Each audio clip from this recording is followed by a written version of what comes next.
अरवाहे सलासा सफा नंबर 251। इसी को हिकायत औलिया कहते हैं। कब्र पर ये जाती है, कब्र पर हम जाते हैं। अरवाहे सलासा कह लीजिए चाहे हिकायत औलिया कह लीजिए। सफा नंबर 161, सफा नंबर 161 पर लिखा हुआ है,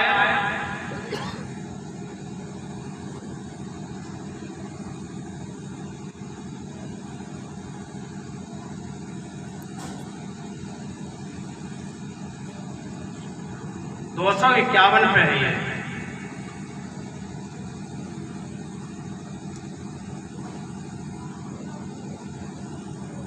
गायत 301 सफा नंबर 251 फरमाया कि मौलवी मोइनुद्दीन साहब हजरत मौलाना मोहम्मद याकूब साहब के सबसे बड़े साहबजादे थे। वो हजरत मौलाना की एक करामत जो बाद वफात वाक़ई हुई। अगर हम गौसुल आदम की करामात को बयान कर देते हैं तो पेट में दर्द होने लगता है, लेकिन इनके मौलवियों की करामत बाद वफात वाक़ई हुई। बयान फरमाते हैं, एक मर्तबा हमारे नानौता में जाला बुखार की बहुत कसरत हुई। सो जो शख्स मौलाना की कब्र से मिट्टी ले जाकर जिस्म पर कहीं बांध लेता उसे ही आराम हो जाता। बस लोग बाप उस कसरत से मिट्टी ले गए कि जब भी कब्र पर मिट्टी डलवाऊं तभी खत्म। कई मर्तबा डलवा चुका, परेशान होकर एक दफा मौलाना की कब्र पर जाकर कहा, ये साहबजादे बहुत देर मिलाद थे, रोजाना मिट्टी डालते थे, शाम होती थी मिट्टी खत्म, क्योंकि मिट्टी में शिफा हो गई। वहाँ जाड़ा बुखार चला, जिसको जाड़ा बुखार आता कब्र की मिट्टी ले जाता, बांध दी जाती, वो सेहतियाब हो जाता। अब लोगों के वहाँ पे मजमा लगा है, लोग मिट्टी उठाकर ले जाते, सुबह तो लोग आते, शाम तक कब्र की मिट्टी खत्म हो जाती। तो ये साहबजादे बहुत तेज मिजाज थे। आपकी तो करामत हो गई, बोले आपकी तो करामत हो गई, हमारी मुसीबत हो गई। याद रखो कि अगर अब की मर्तबा कोई अच्छा हुआ तो हम मिट्टी ना डालेंगे, ऐसे ही पड़े रहना।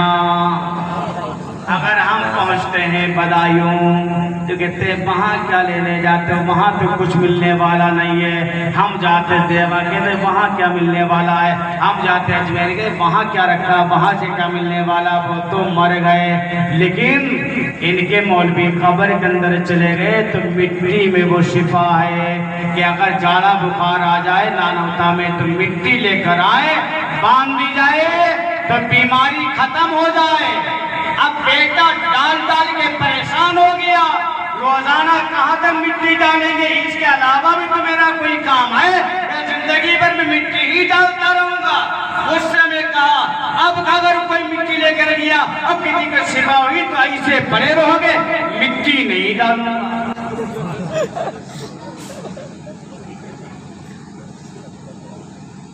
लोग जूता पहने तुम्हारे ऊपर ऐसे ही चलेंगे, ऐसे पड़े रहोगे, जूता पहने ऐसे चलेंगे। बस उसी दिन से फिर किसी को आराम ना हुआ। बाहरे समा नबी की बात आती है तो कहते या रसूलल्लाह नहीं बोला, पुकारना चाहिए, नबी नहीं सुन सकते, ना दूर थे ना करीब से। और जब अपने मौलवियों की बात है तो सब आजम हो गया। बेटे ने कब्र पे जैसे डाटा, अंदर पसीना आ गया। बस उसी दिन से फिर किसी को आराम ना हुआ। इसका मतलब क्या है कि कब्र में सुन लिया था ना। और एक मतलब ये भी जाहिर हो रहा है कि शिफा ही नहीं किया। वजह हो रही थी कि जब तक चाहा शिफा दी, और जब तक चाहा शिफा देते रहे, और जब चाहा शिफा रोक ली। बाहरे पावर, इतना पावर, मरने के बाद इतना पावर, कब्र के अंदर चले गए, जब तक चाहा कब्र की मिट्टी से शिफा देते रहे। और जब चाहा तो कब्र की मिट्टी से शिफा रोक ली, और जब आती मेरे नबी की बात तो तुम तकमील ईमान के अंदर लिखते हो जिसका नाम मोहम्मद अली है उसको किसी चीज का इख्तियार नहीं है। माज़अल्लाह सोचो, बोलना तो बहुत आसान है लेकिन इंसान को सोच कर बोलना चाहिए। हर बेसा मबर के खालिस शायद के बिलंद खुदा बादशाह। मैं किसी पर ताना नहीं देता, हमको मुआवजा करना है कि एक नबी की जात की बात आती है तो तुम्हारी बोली क्या है, और जब अपने मौलवियों की बात आती है तो तुम्हारी बोली क्या है। हम एक जुलूस मोहम्मदी निकालते हैं, इतना पेट में दर्द है, इतना पेट में दर्द है, सहाबा ने नहीं किया तुम क्यों करते, ये बिदअत है। सहाबा के जमाने में बहुत चीजें नहीं थी, तुम करते हो। अच्छा बताऊं, बयान करने के लिए अकल की जरूरत नहीं है। इन्होंने बयान किया था अपने एक मौलवी साहब कासिम नानतवी का गालिबन, अगर धोखा हो तो मैं माजरत चाहूँगा। बयान किया था, जिन लोगों ने सुना होगा उनको याद होगा। कि कासिम नानतवी जब मदीना गए तो 3 दिन तक पाखाना नहीं किया, पाखाना रोके रहे, अंदर हजम कर लेते, पेशाब भी रोके रहे। जिसने सुना उसे मालूम होगा, पेशाब भी रोके रहे, दोनों चीजें रोके रहे 3 दिन तक। मदीना शरीफ में 3 दिन ना पाखाना किया ना पेशाब किया, रोके रहे 3 दिन तक। तीसरे दिन जब जोर पकड़ा तो फिर मदीना के बाहर निकले।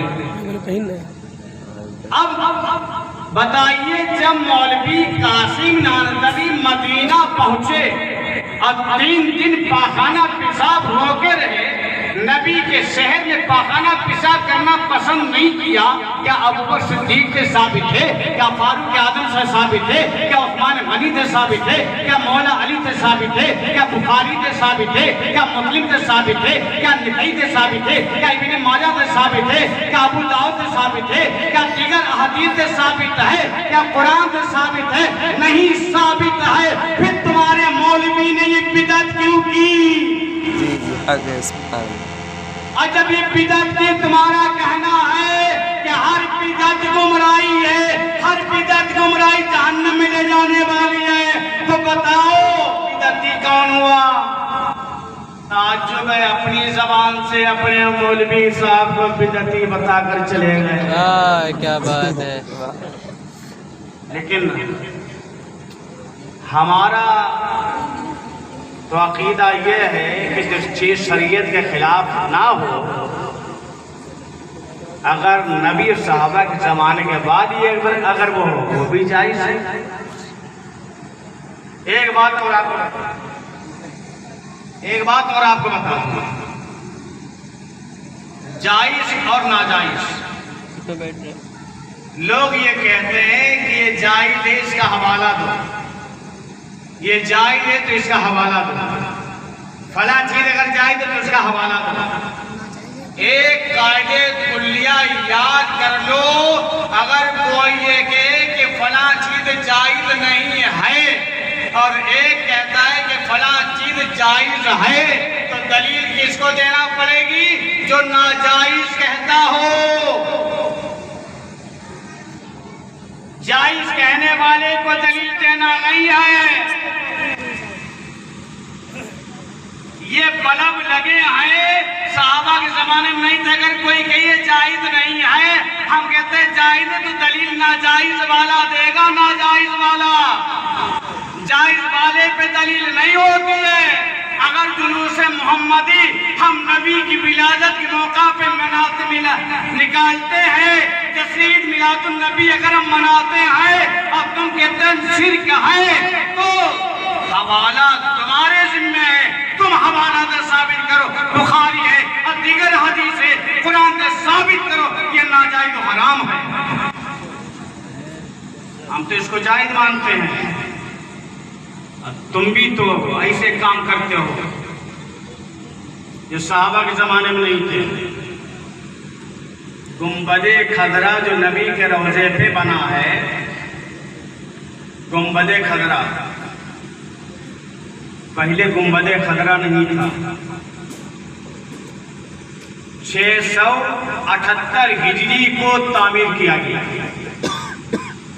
678 हिजरी को तामीर किया गया। नबी के विसाल के कई साल के बाद 78 है, 78 में से आप 10 कम कर लीजिए, यानी नबी करीम का विसाल हुआ 10 हिजरी में, 10 हिजरी में, और गुंबदे खदरा तामीर हुआ 678 हिजरी में, कई साल के बाद तामीर। नबी के विसाल के 668 साल के बाद।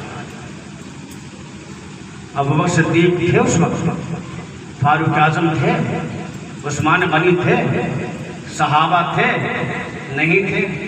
क्या गुंबदे खदरा को बिदात कहोगे? 678 हिजरी में गुंबदे खदरा को तामीर किया गया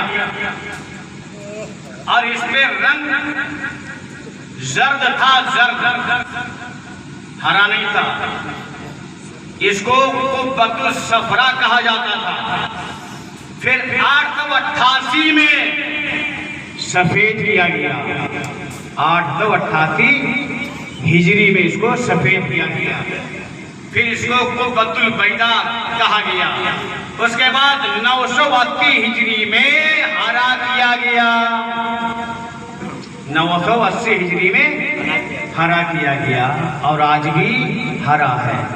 तो साहबा के जमाने में गुंबदे खदरा भी नहीं था, उसको भी पीला है, कहते ही है। सुना नहीं आपने? उस्मान गनी के रोजे को तोड़ दिया, हज़रत फातिमा के रोजे को तोड़ दिया, इमाम हसन के रोजे को तोड़ दिया। जन्नतुल बकी में जिन सहाबा की और अज़वाज मुतहरात की खबरें बनी हुई थी, गुंबद बने तो तोड़ दी। ये तो नबी के गुंबद को तोड़ना चाहते थे, लेकिन दुनिया के सुन्नियों ने आवाज़ बुलंद की, अगर गुंबदे खदरा की तरफ नजर उठाई तो समझ लेना ईंट का जवाब ईंट से देंगे। लेकिन आज ये कब्रों के दुश्मन आए। हालांकि मेरे आका फरमाते, मैंने तुमको कब्रों के ज़ियारत से मना किया था जब मुशरिकीन की, कुफार की कब्रें थी। अब मोमिनों की कब्रें तैयार हो चुकी है, ज़ुरूहा, अब तुम ज़ियारत करो। अब तुमको इजाजत है, कब्रों की ज़ियारत करोगे तुमको आखिरत की याद आएगी, दुनिया की लज्जतों में मशगूल नहीं होगे। तो इससे क्या मालूम चला कि जब गुंबदे खदरा जायज़ है, अब गुंबदे खदरा जब बनाया गया था तो जो बनाने वाले कोई जाहिल थोड़ी थे। गुंबदे खदरा बनाने वाले बड़े बड़े आलिम थे। मस्जिद के अंदर मेहराब जो बनता, मेहराब जिसमें इमाम खड़ा होता है, ये मेहराब भी नहीं था। मेहराब तो उमर बिन अब्दुल अजीज के ज़माने में बनाया गया। इससे पहले मस्जिद तो थी, लेकिन मस्जिद में मेहराब नहीं था, मस्जिद में मीनार भी नहीं थे। ताज्जुब है उन लोगों पर, सब कुछ उन्हें हजम हो रहा है, सब कुछ हजम हो रहा है, फिर जुलूस मोहम्मदी हजम नहीं हो रहा है। क्यों? नबी के मिलाद उनको हजम कैसे हो? रिश्ता मालूम किससे है? नितार तेरी चहल पहल पर हजारों ईदें रबीउल अव्वल, सिवाय इब्लीस के जहां में सभी तो खुशियां मना रहे हैं। बेशक इब्लीस से रिश्ता है। किसी इंसान को अपनी नमाज में फख्र करना चाहिए? नहीं। लेकिन आज लोग क्या कहते हैं, हम नमाजी हैं, हम नमाज वाले हैं, हम रोजे वाले हैं। जो इंसान अपनी नमाज की तारीफ अपने आप करे, अंदाजा लगा लो वो कहाँ से होगा। उठाइए मिशकात शरीफ की हदीस पाक कि लोग खुद ऐलान करते हैं अपने नमाजी होने का कि हम नमाजी हैं, हम नमाज वाले हैं, हम ज़कात वाले हैं, हम सुन्नी हजरात नमाज पढ़ते हैं, लेकिन अपनी नमाजों पे फख्र नहीं करते हैं और अर्ज़ करते हैं, मौला जैसा कि नमाज पढ़ने का हक था अदा न कर सका, मौला हमारी नमाजों को तो कबूल फरमा ले। हम कभी अपनी नमाजों पर फख्र नहीं करते हैं, लेकिन जो लोग अपनी नमाजों पर फख्र करते हैं उनके बारे में देखिए। मिशकात शरीफ की हदीस पाक जिल्दे सानी है, सफ़ा नंबर 535 पर यह हदीस पाक मौजूद है। अन अबी सईद अल-खुदरी क़ाला बैनमा नहनु इंदा रसूलिल्लाह सल्लल्लाहु अलैहि वसल्लम व हुवा युक़स्सिमु क़स्मन आताहु ज़ुल खैसरा व हुवा रजुलुन मिन बनी तमीम फ़क़ाला या रसूलल्लाह एति क़ाला वैलका फमन यादिलु इज़ा लम आदिल क़द खिबता व खतिरता इल्लम अकुन आदिल फ़क़ाला उमर अज़िन ली अदरिबु उनकहु फ़क़ाला दअहु फ़इन्नल वसहबन यहकरु अहदकुम सलातु मा सलातिहिम व सियामुहु मा सियामिहिम यक़रऊनल क़ुराना ला युजाविज़ु तराक़ीहिम यमरुक़ूना मिनद्दीन कमा यमरुक़ुस्सहम मिनर्रमिया। तर्जमा समाप्त कीजिए। मिशकात शरीफ की जिल्द सानी सफ़ा नंबर 534 और 35 का हदीस पाक। हज़रत अबू सईद खुदरी फरमाते हैं कि हम रसूलुल्लाह सल्लल्लाहु अलैहि वसल्लम के पास मौजूद थे और वो माले गनीमत तक़सीम फरमा रहे थे। कौन? मेरे आका सल्लल्लाहु अलैहि वसल्लम माले गनीमत तक़सीम फरमा रहे थे। एक इंसान जिसका नाम था ज़ुल खैसरा आया, वह रजुल में बनी तमीम, और ये बनी तमीम का आदमी था। ज़ुल खैसरा बनी तमीम का आदमी था। फ़क़ाला, तो ये आदमी बोला, नमाज पढ़ने वाला था, ये नमाज पढ़ने वाला, चेहरे पे दाढ़ी वाला, कुरान पढ़ने वाला था। बोला, या रसूलल्लाह ऐदिल, या रसूलल्लाह इंसाफ कीजिए। तो मेरे आका ने फरमाया, वही लगा तेरे लिए खराबी हो, कौन अदल करेगा अगर मैं अदल नहीं करूंगा? अगर मैं इंसाफ नहीं करूंगा फिर कौन इंसाफ करेगा? तेरे लिए खसारा हो। तो हज़रत उमर ने अर्ज़ किया, या रसूलल्लाह आप इजाज़त दें, हम इसकी गर्दन को उड़ा दें। इसकी ये हिम्मत आपकी बारगाह में इतराज़ करे। या रसूलल्लाह इजाज़त दें, इसकी गर्दन को उड़ा दें। मेरे आका ने फरमाया, उमर ना, इसको छोड़ दो। बेशक इसके कुछ साथी होंगे, उनकी नमाजों के सामने तुम अपनी नमाजों को हकीर समझोगे। तुम में से हर एक अपनी नमाज को उनकी नमाजों के सामने हकीर समझोगे और अपने रोज़ों को उनके सामने हकीर समझोगे। और वो कुरान पढ़ेंगे लेकिन उनकी हलक के नीचे नहीं उतरेगा और ईमान सही से निकल जाएंगे, दीन सही से निकल जाएंगे, जैसे तीर कमान से निकल जाता है, सुभान अल्लाह, या तीर शिकार से निकल जाता है। मेरे आका ने क्या फरमाया, इसकी नस्ल से ऐसे लोग पैदा होंगे जो नमाजें बहुत पढ़ेंगे, कुरान की तिलावत बहुत करेंगे, रोज़ा भी बहुत रखेंगे। उनकी नमाज के सामने, उनके रोज़ों के सामने तुम अपने रोज़ों को, अपनी नमाजों को हकीर समझोगे। आज सुन्नी यही बोली बोलता है, देवबंदी नमाज बहुत पढ़ते हैं, जैसा नहीं कहते हो। आज सुन्नियों की ये बोली रहती है, देवबंदी नमाज बहुत पढ़ते हैं। तो तुम अपनी नमाजों को खुद हकीर समझते हो, उनकी नमाजों के सामने के वो नमाजें ज़्यादा पढ़ते हैं। और मेरे आका ने 1400 साल पहले बता दिया था, ऐसी कौम आ जाएगी उनकी नमाजों के सामने तुम अपनी नमाजों को हकीर समझोगे